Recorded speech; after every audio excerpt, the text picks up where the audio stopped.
Beautiful mess inside में आपका फिर से स्वागत है। मैं आपके लिए फिर से लेके आया हूँ एक हॉरर स्टोरी। कहीं मत जाइएगा, पूरी स्टोरी देखिएगा। ये कहानी पिछले साल की है। मेरे एक दोस्त नीतू, जिसे पुरानी चीजों का संग्रह करने का बहुत शौक था, ऐसे ही एक दिन वो एक एंटीक चीजों की दुकान में जा पहुंची। वहां वो एक एक कर पुरानी चीजों को देख परख रही थी कि उसे एक 60 साल पुराना मिट्टी का घड़ा पसंद आया। उसी घड़े को लगकर एक अधजली मिट्टी की गुड़िया रखी हुई थी और उसका ध्यान उसकी ओर नहीं गया, और उस घड़े को नीचे उतारते समय उसका हाथ लगकर गलती से वो गुड़िया जमीन पर नीचे गिर गई। टूटने की आवाज सुनते ही दुकानदार वहां आ पहुंचा। मिट्टी की गुड़िया वैसे तो मजबूत थी, पर बहुत ऊपर से नीचे गिरने की वजह से उसके हाथों की मिट्टी की उंगलियां टूटकर बिखर गई। अब नीतू को तो घड़ा बहुत पसंद आया था, पर दुकानदार ने दुकान के अंदर पहले से ही बोर्ड लगा रखा था कि वस्तुओं को संभल कर हाथ लगाए, और अगर अनजाने में किसी ग्राहक से किसी वस्तु का नुकसान हो जाता है तो उसे वो वस्तु खरीदनी पड़ेगी। अब न चाहते हुए भी नीतू को वो अजली काली गुड़िया खरीदनी पड़ी, पर वो नहीं जानती थी कि उस गुड़िया के साथ साथ एक अनजान आफत को वो घर ला रही है। जब नीतू ने उस गुड़िया की आंखों में देखा तो उसकी अजली आंखें चमक उठी। नीतू को लगा शायद ये गुड़िया सच में बहुत नायाब है, पर दुकानदार उससे परख न सका होगा। नीतू ने वो गुड़िया अपने कमरे में अलमारी में रख दी। उसी रात नीतू जब सो रही थी तो उसे एक बहुत बुरा सपना आया। सपने में वो एक पुराने महल में थी। उसे बार बार घुंघरूओं की आवाज सुनाई दे रही थी, पर आसपास कुछ नहीं था। सब जला हुआ बिखरा हुआ था। वो सपने में ही डर गई। महल का एक एक दरवाजा पार कर वो महल के बीचों बीच पहुंची तो उसे महल की ऊपरी मंजिल से घुंघरूओं की किसी के नाचने की आवाज सुनाई देने लगी। नीतू न चाहते हुए भी उस आवाज की तरफ खींची चली जा रही थी। वो अब काफी डर चुकी थी। ऊपरी मंजिल पर पहुंचकर उसने एक बड़ा सा दरवाजा खोला। वो एक बड़ी सी कोठी थी। वो कोठी के अंदर चली गई। कोठी में किसी की बड़ी सी तस्वीर लगी हुई थी। तस्वीर पुराने जमाने की थी। तस्वीर में जो इंसान था वो कोई राजा महाराजा या कोई जमींदार नजर आ रहा था। नीतू ने जैसे ही तस्वीर को छूकर देखना चाहा, उसका हाथ जल गया और उसे किसी के हंसने की आवाज सुनाई देने लगी। उसने पीछे मुड़कर देखा तो गुड़िया वही पड़ी हुई थी। नीतू गुड़िया को उठाने के लिए उसके तरफ बढ़ने लगी, पर जैसे ही नीतू उसे उठाने नीचे झुकी, उस गुड़िया की आंखें चमक उठी और उसे किसी के जले हुए पैर दिखाई पड़े। नीतू ने जब उठकर देखा तो एक काला साया था। नीतू वो देख काफी डर गई और नींद से जाग गई। नीतू ने घबराकर अपनी अलमारी को खोलकर देखा, पर वो गुड़िया वहीं पड़ी हुई थी। नीतू की सोच ने काम करना बंद कर दिया था। उसके बाद लगातार 5 दिन उसे बार बार वही सपना आने लगा। इस वजह से वो अपने ही घर में डरी डरी सी रहने लगी थी। वो घर में जहां भी जाती उसे वो गुड़िया दिखाई देती थी, और गुड़िया को देखते ही उसकी आंखें अपने आप चमक उठती। आखिरकार उसने उस सपने के बारे में मुझे बताया। वो मेरे घर उसी गुड़िया को लेकर चली आई, पर जब मैंने उस गुड़िया को देखा तो न वो हिल रही थी और न ही उसकी आंखें चमक रही थी। पर एक बात सच थी कि गुड़िया दिखने में काफी डरावनी थी। तब नीतू मुझे बताती है कि जब से वो गुड़िया उसके घर में आई है, तब से ही उसे ऐसे डरावने सपने आने लगे हैं। मैं पेशे से एक जासूस हूं, पर भूत प्रेत वाली बातों पर मैंने कभी यकीन नहीं किया। मुझे लगा कि नीतू बस डरी हुई है और अपने डर की वजह से वो उस गुड़िया को मानती है। पर फिर भी नीतू की तसल्ली के लिए मैंने उस गुड़िया के अतीत के बारे में मालूमात करने का वादा किया और गुड़िया को अपने पास ही रख लिया। दूसरे ही दिन मैं उस गुड़िया को लेकर उसी एंटीक वस्तु की दुकान पर पहुंचा। जब मैंने वो गुड़िया दुकानदार को दिखाई तो उसने उसे पहचानने से इनकार कर दिया। पर जब मैंने उसे पुलिस की धमकी दी तो उसने बताया कि वो गुड़िया के बारे में कुछ नहीं जानता, पर इसी इलाके में एक बाबू करके चोर है, उसने ही ये गुड़िया कहीं से चुरा कर लाई थी। अगर वो मिल जाए तो गुड़िया के बारे में जानकारी मिल सकती है। तो फिर मैंने उस चोर को ढूंढना शुरू किया और 3 दिन बाद वो चोर मेरे हाथ लगा। पर उसने जैसे ही गुड़िया को देखा वो उसे देखकर बहुत डर गया। हटाओ, हटाओ, इसे मेरे सामने से हटाओ, ये बहुत मनहूस गुड़िया है। तब मैंने उससे पूछा कि इस गुड़िया के बारे में तुम क्या जानते हो, मुझे सब सच बताओ। तब उस चोर ने मुझे बताया कि लालगंज नाम का एक महल है, बहुत पुराना पर जला हुआ। ये गुड़िया उसने वहीं से चुराई थी। पर जिस दिन उसने गुड़िया चुराई थी उसी दिन से उसे बार बार एक जली हुई लड़की नजर आने लगी थी। तो उसने उसे उस दुकानदार को कम कीमत पर बेच दिया था। बहुत पूछताछ करने पर भी मुझे उस गुड़िया के अतीत के बारे में कुछ पता नहीं चल पा रहा था। तो आखिरकार मैंने उस लालगंज महल जाकर छानबीन करने का फैसला किया और आधी रात को मैं अकेला ही हाथ में टॉर्च लिए उस महल में जा पहुंचा।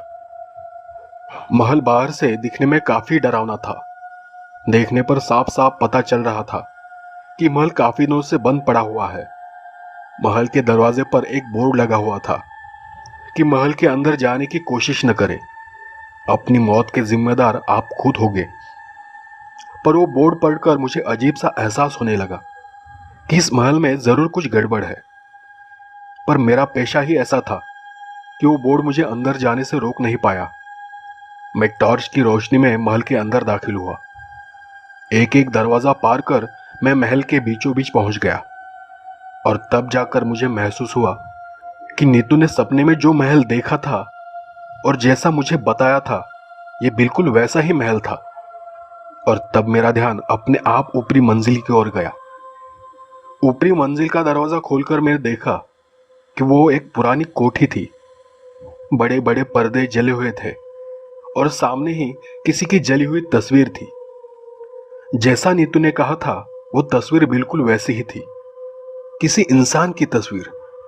पर तस्वीर जलने की वजह से उसका चेहरा ठीक से नजर नहीं आ रहा था। तस्वीर के नीचे एक नाम लिखा हुआ था, नारायण दास गुप्ता। अब मुझे और एक कड़ी मिल गई थी। पर जैसे ही मैंने वो नाम जोर से पढ़ा अचानक किसी के हंसने की आवाज सुनाई देने लगी। मैंने पीछे मुड़कर देखा पर वहां कोई नहीं था। मैं यहां वहां आसपास देख ही रहा था कि अचानक मेरी टॉर्च ने काम करना बंद कर दिया। मैं उस टॉर्च को अपने हाथों पर पटक पटक कर चालू करने की कोशिश कर रहा था कि मुझे सड़ी गली जली हुई चमड़ी की बदबू आने लगी। मैं समझ गया कि मेरे साथ कुछ तो बुरा होने वाला है और मैं डर के मारे टॉर्च को और जोर से पीटने लगा। तभी अचानक ही टॉर्च चालू हो गई और उसकी रोशनी में मुझे वो जला हुआ साया नजर आया। मैं डर के मारे पीछे गिर पड़ा पर वो साया अगले ही पल गायब हो गया। मैं डर के मारे वहां से भाग खड़ा हुआ और भागते भागते महल के बाहर आ गया। मैंने उस महल के बाहर आने के बाद पीछे मुड़कर देखा तो मुझे ऊपरी मंजिल पर एक जलती हुई लड़की की आकृति नजर आई। वो मुझे ही घूर रही थी। मैंने झट से अपनी गाड़ी स्टार्ट की और वहां से निकल गया। मैं समझ चुका था कि यह कोई आसान मामला नहीं है, इसमें जरूर कुछ राज छुपा हुआ है। दूसरे दिन सुबह मैंने नीतू को रात की घटना के बारे में बताया।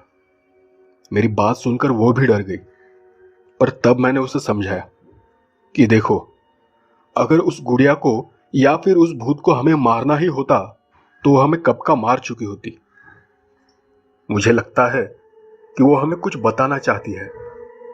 अब सवाल यह है कि उस गुड़िया का उस जली हुई लड़की से क्या वास्ता है और वो महल किसका है और उस लड़की के साथ आखिर हुआ क्या था। पर हमें एक सुराग मिल गया था, ये नारायण दास गुप्ता। अब ये नारायण दास गुप्ता को ढूंढना होगा। शायद वो ही हमें उस लड़की के बारे में बता सकता है। हमने उस नाम और उस महल के बारे में और छानबीन की तो पता चला कि वो प्रॉपर्टी नारायण दास गुप्ता के नाम पर है और वो बहुत बड़े बिजनेसमैन है। हमने उनसे मिलने के लिए बहुत बार अपॉइंटमेंट ली, पर नारायण दास गुप्ता हमें मिले नहीं। शायद वो हमसे मिलना नहीं चाहते थे। तो फिर मैंने एक तरकीब लड़ाई। मैंने दूसरे दिन उनके ऑफिस में फोन करके लालगंज की प्रॉपर्टी खरीदने के बारे में बात की और उसी दिन दोपहर को वो हमसे मिलने के लिए राजी हो गए। और फिर मैं और नीतू दोपहर को उनके ऑफिस पहुंच गए। जी कहिए, सुना है कि आप उस प्रॉपर्टी को खरीदना चाहते हैं। हाँ, पर खरीदने से पहले हमें उस प्रॉपर्टी के बारे में कुछ जानकारी चाहिए। अरे, अब आप उसे खरीदने वाले हैं तो बेझिझक पूछिए, क्या जानना चाहते हैं आप? ज्यादा कुछ नहीं, उस हवेली को हुआ क्या था, मतलब आग कैसे लगी थी? अरे अरे, वो बहुत पुरानी बात है। आप प्रॉपर्टी खरीदने आए हैं तो खरीदने की बात कीजिए। नहीं नहीं, खरीदने से पहले हमें जानना है कि उस प्रॉपर्टी के साथ हुआ क्या था। लोग आज भी वहां जाने से क्यों डरते हैं? हाँ देखो भाई, लोग जलते हैं मुझसे। इतने कम समय में मैंने जो तरक्की हासिल की है ना, उससे उन्हें परेशानी होती है और इसीलिए लोग अफवाहें फैलाते हैं। पर फिर भी आप पूछ रहे हैं तो बता देता हूं। 30 साल पहले की बात है। लालगंज की प्रॉपर्टी मैंने एक जमींदार को किराए पर दी थी और वो जमींदार वहां व्यापार किया करता था। एक रात जब मैं वहां किराया वसूल करने गया था तो अचानक ही वहां आग लग गई और उस आग में मेरा लालगंज का महल जलकर राख हो गया। अब उस समय फायर ब्रिगेड तो थी नहीं, तो क्या करता, बस उस महल को जलता हुआ देखता रहा। पर तब से लोग खामखा अफवाहें फैलाते चले आ रहे हैं कि वहां किसी लड़की की आत्मा रहती है। तो फिर आज तक आपने उसकी मरम्मत क्यों नहीं करवाई? अरे देखो साहब, अब इतना बड़ा बिजनेस है मेरा, उसे संभालने में ही मेरा सारा वक्त चला जाता है। और फिर जिस गांव जाना नहीं उसका रास्ता न चले तो ही अच्छा होता है। नारायण दास की बातों से हमें कुछ साफ साफ पता नहीं चल पा रहा था, या फिर उनकी बातों से ऐसा लग रहा था कि वो हमसे कुछ छुपा रहे हैं। अगले 2 दिन में फैसला सुनाने की बात कहकर हम उनके ऑफिस से चले आए। मुलाकात तो हो गई थी, पर सवाल वहीं के वहीं थे। नारायण दास से हमें कुछ पता नहीं चला कि उस महल में आखिर हुआ क्या था। उस रात नीतू को फिर वही सपना आया, पर सपने में उसने एक आवाज सुनी, बदला बदला बदला। और नींद टूटते ही नीतू ने मुझे फोन कर उस सपने के बारे में बताया। तो मैंने उसी रात नीतू को लेकर उस लालगंज के महल में जाने का फैसला किया। पर नीतू उस महल में जाने को लेकर बहुत डरी हुई थी।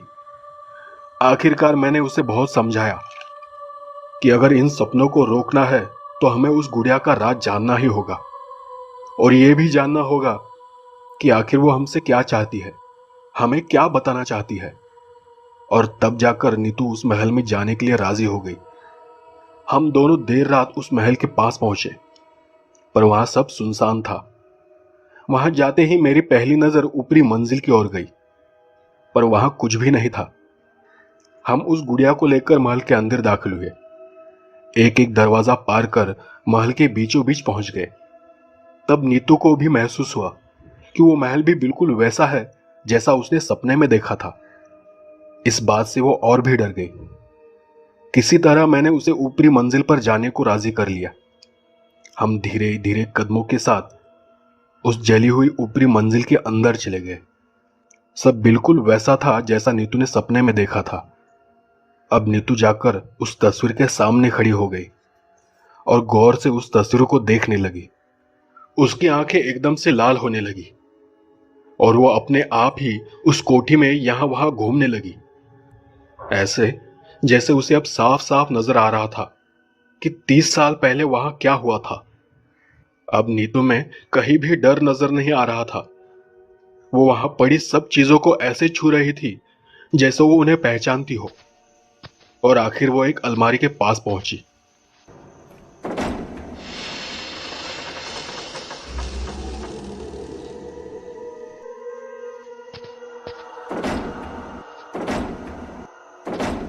मुझे यहाँ से बाहर निकालो, मेरा दम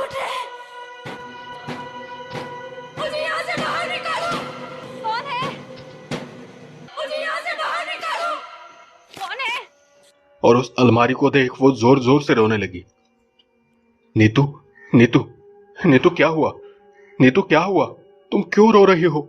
नीतू, नीतू होश में आओ। मेरे धक्का देते ही नीतू होश में आ गई। नीतू के होश में आते ही उसने मुझे सारी बात बता दी कि उसने वहां क्या देखा है। मैंने अलमारी खोलकर देखा तो उसमें किसी की अजली हड्डियां पड़ी हुई थी। नीतू ने बताया कि यह हड्डियां सुंदरी नाम के एक औरत की है। नारायण दास गुप्ता ने उसे रखेल बनाकर इस कोठी में रखा था।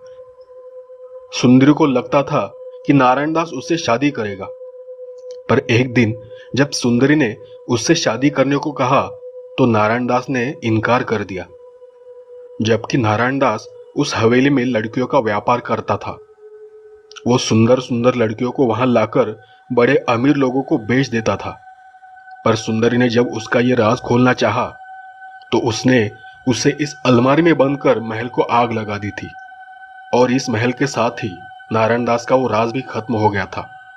वो गुड़िया भी उसी अलमारी में बंद थी और मरने के बाद सुंदर की आत्मा ने उसे अपना जरिया बना लिया था। उस गुड़िया के जरिए वो नारायण दास से अपना बदला लेना चाहती थी। और तभी हम दोनों को महल में घुंघरू की आवाज सुनाई देने लगी और उसके साथ साथ ही और एक आवाज महल में गूंज रही थी, बदला, बदला, बदला। अब नीतू और मैं, हम दोनों नारायण दास गुप्ता की सारी असलियत जान चुके थे और ये भी कि वो अजली लड़की और कोई नहीं बल्कि सुंदरी है। वो बस नारायण दास से अपने किए का बदला लेना चाहती थी। दूसरे दिन हमने सोच समझकर एक निर्णय लिया। हम जानते थे कि नारायण दास उस हवेली में आसानी से नहीं आएगा, तो हमने उसके सामने एक प्रस्ताव रखा कि हम उस हवेली को आज ही खरीदना चाहते हैं, पर उसके लिए उसे हमारे साथ उस हवेली में आना होगा। हम उसे हवेली में ही उस लालगंज हवेली की रकम अदा करेंगे, जो कि उसकी बताई कीमत से 2 गुना ज्यादा होगी। हमारा प्रस्ताव सुनकर नारायण दास हवेली में आने को तैयार हो गया। उसी दिन शाम को हम सब हवेली के बाहर पहुंचे, पर नारायण दास हवेली के अंदर आने से मना करने लगा और बाहरी व्यवहार पूरा करने की बात करने लगा। हमने जैसे तैसे उसे हवेली के अंदर आने को मना लिया। हवेली के अंदर आते ही नारायण दास की 30 साल पुरानी यादें ताजा हो गई और उसे अपने किए कराए कर्म साफ साफ नजर आने लगे और वो अपने आप ही हवेली की ऊपरी मंजिल में कोठी की ओर बढ़ने लगा। नीतू और मैं हम नीचे खड़े होकर देख रहे थे और तभी हम दोनों को किसी के हंसने की आवाज सुनाई देने लगी। चले जाओ यहां से, चले जाओ यहां से, वरना तुम्हारी मौत के जिम्मेदार तुम खुद होगे।